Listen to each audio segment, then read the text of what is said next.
What's bias blind spot, and how does that affect us in from normal everyday conversations to big conversations like, immigration, gun control, death penalty, things like that?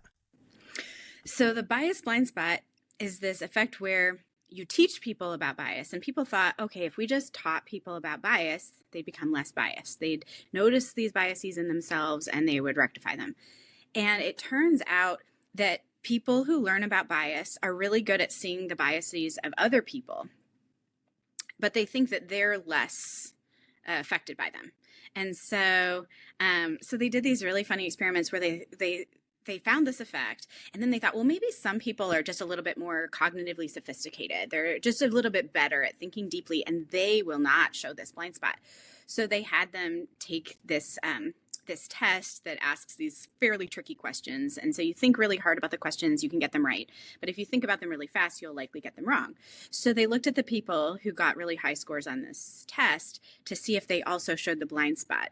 And if anything, those people had a bigger blind spot than the people who were less cognitively sophisticated. And so this idea that there's a blind spot is really affecting people across the board.